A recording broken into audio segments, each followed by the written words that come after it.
Meera road में सामने आया लव जिहाद का मामला। नयानगर पुलिस ने 5 लोगों के खिलाफ मामला किया दर्ज। आपको बता दें, मीरा भाईंदर शहर की रहने वाली 22 साल की युवती ने मीरा रोड के नयानगर परिसर में रहने वाले अपने प्रेमी अमीन शेख, उसकी मां रेशमा आजम शेख, काजी मुस्तकीन इस्माइल, जरियाब सलीम सैयद और एक अज्ञात व्यक्ति के खिलाफ नयानगर पुलिस स्टेशन में आईपीसी की धारा 376, 366, 323, 504 और 506 और 34 के तहत मामला दर्ज कराया है। कल एक 22 साल की लड़की ने पुलिस स्टेशन में आकर शादी के बाद उसकी सास और उसका शोहर और कुछ दोस्त लोगों ने भी काफ़ी उसको मानसिक और शारीरिक तौर पे तकलीफ दिया है, ऐसा कंप्लेंट किया था। उसके स्टेटमेंट हम लोगों ने दर्ज कराकर पुलिस स्टेशन में 376, 366 और 504, 506 और 34 के अंतर्गत गुना दर्ज किया और उसका इन्वेस्टिगेशन चालू है। पीड़ित लड़की का आरोप है कि अमीन शेख ने अपनी मां और बाकी आरोपियों के साथ मिलकर उसे शारीरिक व मानसिक प्रताड़ना दिया। यही नहीं, युवती के आपत्तिजनक वीडियो को वायरल करने का डर दिखाकर उसका धर्मांतरण किया गया। नयानगर पुलिस ने पीड़िता के बयान के आधार पर मामला दर्ज, आमीन सहित सभी आरोपियों को गिरफ्तार कर आगे मामले की जांच में जुट गई है। बोरीवली में एक लड़की है इरम नाम की, मेरी दोस्त है। उसने मेरी पहचान मुंशी कंपाउंड में एक लड़के से कराई। उसने फिर मेरी पहचान अमीन से करवाई थी। नयानगर का लड़का है वो मेरे पीछे फिर दोस्त से दोस्ती करवाई थी। फिर मेरे को प्यार के जाल में फंसाया था, घुमाने वगैरह लेके जाता था। वो मेरे पीछे आता था। फिर उसने मेरे को प्रपोज किया था। मैं क्लासेस जहाँ पे जाती थी वहाँ पे मेरे को प्रपोज किया था। तो मैं उसको ना बोल रही थी कि मैं दोस्ती ऐसे मानती हूँ। तो उसने फिर मेरे को धमकी दी थी कि मैं आत्महत्या कर लूँगा, मैं अपने आप को मार दूंगा, तेरे नाम पे सुसाइड कंप्लेंट डाल के मैं मर जाऊँगा, तो तेरे बाद में तो फंस जाएगी, ऐसे करके मेरे को डरा के उसने मेरे को मेरे से हाँ बुलवाया था।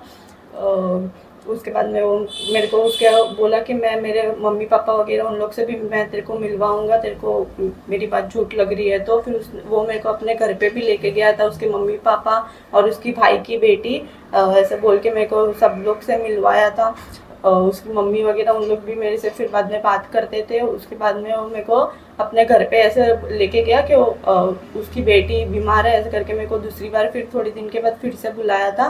तो तभी मैं जैसे घर पे गई तो तभी घर पे कोई भी नहीं था और फिर वो अकेला ही था। तभी उसने फिर मेरे साथ ज़बरदस्ती की, बोले कि मैं मर जाऊँगा अभी, तू मतलब मेरा बात नहीं सुनेगी तो मैं अभी मर जाऊँगा, तेरे नाम पे सुसाइड कंप्लेंट डाल के तू यहाँ पे ही है तो वो सब कुछ प्रूफ हो जाएगा ऐसा। ऐसा करके मेरे साथ तभी उसने ज़बरदस्ती की और तभी उसने वीडियो बना लिया। वो मुझे मालूम नहीं था, मेरा न्यूड वीडियो बना लिया। तो उसके बाद वो वीडियो के द्वारा मेरे को ब्लैकमेल वगैरह करता था, मेरे साथ ज़बरदस्ती करता था वो। उसके बाद में वो मार्च में 2022 में वो दुबई जा रहा था। तो वहाँ पे एयरपोर्ट से मेरे को उसने फ़ोन किया था कि मैं दुबई जा रहा हूँ करके। तो वहाँ से आने के बाद तेरे को मेरे साथ शादी करने की वरना मैं दुबई में तेरा वो न्यूड वीडियो है वो वायरल कर दूंगा। ऐसे मेरे को धमकी दिया था कि वहाँ से मैं डॉक्यूमेंट वगैरह बनाऊंगा और फिर वहाँ से आने के बाद हम तुरंत शादी करेंगे। फिर उसके 3-4 मतलब 2-3 महीने के बाद में वो फिर से आया था। जून के महीने वो फिर से आया 2022। तो तभी उसने मेरे साथ शादी की, मतलब शादी दूसरे दिन की। उसके पहले ही वो मेरे को बोला था, उस घर मिलने के लिए बुलाया था उसने जेपी नॉर्थ के पास। और तभी मेरे को बोला कि अभी तेरे को घर पे नहीं जाने का है, तो मैसेज डाल दे तेरे मम्मी पापा और भाई को कि मैंने आज शादी कर ली है। ऐसा करके मेरे को झूठा मैसेज डालने के लिए उसने मेरे को बोला था। और फिर मैंने ऐसे मैसेज डाल दिया। फिर दूसरे दिन वो मेरे को बेंड्रा कोर्ट में शादी कर रहे हैं ऐसे करके वो मेरे को लेके गया।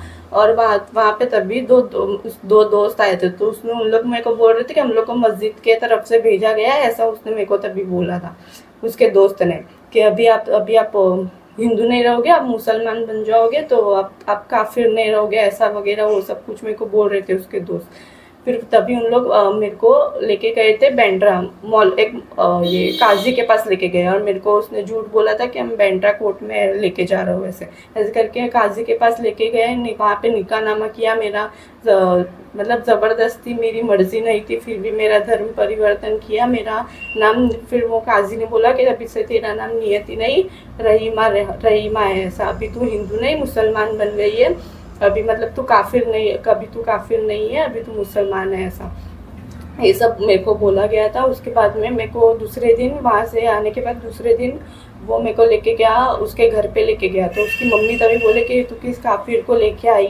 आया है। फिर उसकी मम्मी मेरे को बोलती है कि उसकी पहली बीवी ने उसके साथ, मतलब उसकी पहली बीवी उसके साथ कुछ भी नहीं कर पाई, तो तू क्या कर पाएगी, ऐसा उसकी मम्मी मेरे को बोली। और उसके बाद तभी वो मेरे को बोला कि मेरी पहले शादी हो गई है, वो बच्ची भी मेरी है, और वो पहली बीवी के साथ मेरा केस चालू है। वो सब शादी के बाद में उसने मेरे को बताया। फिर उसके बाद में वो तभी हम लोग का झगड़ा वगैरह हुआ, तभी उसने मेरे को मारा था कि किसी को बोल मत, ऐसा वगैरह। फिर उसके बाद में थोड़े दिन के बाद मैं बहुत ही, मतलब बहुत ही मेरी तबीयत ख़राब हो गई थी। तो तभी वो मेरे को, उसकी मम्मी ने किसी मौलाना वगैरह को बुलाया था, तो उन्होंने कुछ कागज़ में लिख के, मतलब पानी में डाला था, और मेरे को बोला था कि ये पानी तुमको पीना ही पड़ेगा, तो ही तुम ठीक होगे, वरना तुमको ठीक नहीं होगा। ऐसे ज़बरदस्ती मेरे को पानी पिलाया गया, तावीज़ वगैरह वो सब पहनाया था मेरे को। उसके बाद में तावीज़ वगैरह वो पहनाया। उसके बाद में मेरे को बोला कि आपको गाय का गोश्त खाना पड़ेगा, गाय के गोश्त की बिरयानी खानी पड़ेगी, तो ये आप ठीक होगे, वरना आप ठीक नहीं होगे। उसके बाद से उन लोग ज़बरदस्ती मेरे को चिकन वगैरह, गोश्त वगैरह वो सब कुछ खिलाने लगे, जो सब कुछ मैं पहले नहीं खाती।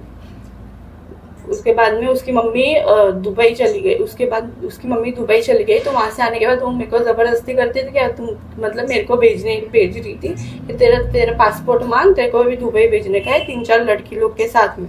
तो मैंने बोला मेरे पास पासपोर्ट नहीं है। तो बोले कि तू तेरे मम्मी पापा उन लोग के पास मांग और उन लोग को बोल। तो मैं, मतलब मेरे घर पे भी उन लोग मेरे को उसके लिए मारते थे कि तेरे पास पासपोर्ट मंगवा, ऐसे करके मुझे मारते थे। उसके बाद में मेरे को, हम दोनों मतलब अकेले शिफ्ट हो गए थे, मैं और आमिन दूसरे एक घर में अकेले शिफ्ट हो गए थे। तो वहाँ पे वो मेरे को बंद करके रखता था, मारता था, खाना वाना देता नहीं था। 10-15 दिन तक वो, उसने मेरे को खाना वगैरह दिया नहीं था, वो मेरे को बंद करके वहाँ पे रखा था। तो वहाँ पे आजू बाजू वालों ने पुलिस वाले को फ़ोन करके फिर ताला वगैरह तोड़ के मुझे पुलिस स्टेशन लेके गए थे। तो वहाँ से भी मेरे को पुलिस वाले लेके गए। फिर मैं मेरे घर पे चली गई थी। वहाँ पे वो उसके दोस्त, अमीन थोड़े दिन के बाद उसके दोस्त लोग वगैरह को लेके आया। वहाँ पे आके मेरे को वीडियो बताने लगा, मैं अकेली तब घर पे के वीडियो बताने लगा कि मैं इसे वायरल कर दूंगा, तू चल मेरे साथ। मेरे को ज़बरदस्ती वो मेरे घर पे से लेके गया, उसके घर पे फिर से वापस लेके गया।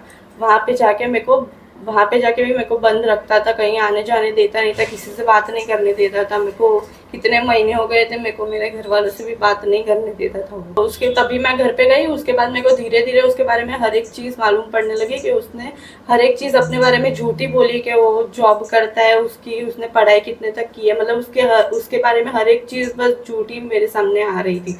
और दूसरे सारे केसेस भी आ रहे थे, वो श्रद्धा का कुछ केस आया था। तो उसके बाद मतलब मैं पूरी तरीके से एकदम ही डर गई थी। और मैं जिस दिन भागी उस दिन मेरे को उसके अगले 10 दिन से मेरे को खाना वगैरह दे रहे नहीं थे उन लोग, और मार रहा था। वो कंटिन्यूस नशे वगैरह बेचता है, वो सब हर एक नशा करता है, वो बेचता है, वो खुद करके आता है घर पे। उसकी मम्मी वगैरह उन लोग को भी पता है कि वो बेचता है। उन लोग की वजह से झगड़ा वगैरह, मतलब डेली का झगड़ा, मैं जिस दिन से वहाँ पे गई हूँ झगड़ा हुआ ही और मारपीट। जब घर पे गई थी, मेरे घर पे चली गई, उसके बाद में हम लोग FIR लिखाने जब गए तो वहाँ पे FIR ही नहीं ले रहे थे। हम लोग कितने 10-12 घंटे वहाँ पे बैठे हैं पुलिस स्टेशन में, कोई FIR ही नहीं ले रहा है। मेरे साथ में सब लोग थे, उन लोग पुलिस वाले को बोल रहे हैं, मैं खुद बोल रही हूँ कि अभी मैं भाग के अभी आई होती तो तुम लोग FIR नहीं लेते क्या। तो मैं इधर उधर घूमती तो बोले कि नहीं FIR आज नहीं होगी, तुम कल आओ परसों आओ, ऐसा ही बोल रहे थे। FIR ही नहीं ले रहे थे हम लोग। जी याद का था। मेरी एक फ्रेंड थी, उसको एक लड़का मिला था मीरा रोड में, नया नगर में। तो वो लड़के ने उसको ज़बरदस्ती आई लव यू बुलवाया, मतलब आई लव यू बुलाया। फिर उसको घर बुला के उसके साथ रेप किया गया। रेप करने के बाद उसको न्यूड वीडियो बनाया उसका, न्यूड वीडियो बनाने के बाद उसको ज़बरदस्ती बोला कि तुझे मेरे साथ निकाह करना पड़ेगा, वरना तेरा ये वीडियो मैं वायरल कर दूंगा। तो उसने डर के मारे अपने परिवार को छोड़ के उससे निकाह किया। पर जब उसको लगा कि वो यहाँ पे सेफ नहीं, वो फिर से घर पर आई है। फिर उसको डरा डरा के मतलब वापस उसको वीडियो दिखाता था, उसके घर पे जाके उसको वीडियो दिखाता था कि ये देख तेरा वीडियो मैं वायरल कर दूंगा, नहीं तो तुम मेरे साथ अभी मेरे घर पे वापस चल। तो ऐसा उसने 3 से 4 बार किया हुआ है सर। तो इसलिए जब उसको लगा कि वो नहीं, अभी वो नहीं सेफ है, तो वो भागकर फिर हमारे पास आई। सर मैं उसकी फ्रेंड हूँ, तो वो हमारे पास आई है। फिर हम पुलिस वाले के पास गए कि सर ऐसा ऐसा है, हमको एफआईआर करानी है। पर पुलिस वाला हमारा सुनने को तैयार ही नहीं है। पुलिस वाला बिल्कुल भी एफआईआर नहीं ले रहा था। बोलते आप भरोसा केंद्र में जाइए, वहाँ पे भरोसा सेल में जाइए, वहाँ पे कीजिए। पर हम उनको प्योर बता रहे कि सर ये लव जिहाद है। उसको डराया जाता था, उसको ब्लैकमेल किया जाता था, उसको एकदम उसका न्यूड वीडियो बनाया गया है सर। तो हमने तभी भी बोला पुलिस वालों को, पर पुलिस वाला सुन ही नहीं रहा है। प्रॉपरली उसको डराया गया है सर। उसको बताया गया है कि मैं तुझसे प्यार करता हूँ। उसको ऐसे नॉर्मली नहीं बताया मैं तुझसे प्यार करता हूँ, उसको चाकू दिखा के बताया गया है कि अगर तू मुझे आई लव यू टू नहीं बोली तो मैं अपनी जान दे दूंगा, मैं सुसाइड कर लूंगा, और मैं सुसाइड किया तो तेरे ऊपर नाम आ जाएगा। सब यहाँ पे उत्तन साइड में उसके ऊपर जादू टोना किया जाता था, उसको पानी पिलाया जाता था दरगाह में लेके जाके। एक 100 रुपये का स्टैम्प पेपर वहाँ पे उसका शादी कराया गया। एक 100 रुपये के पेपर पे उसकी शादी कराई गई है सर, बैंड्रा में जाके।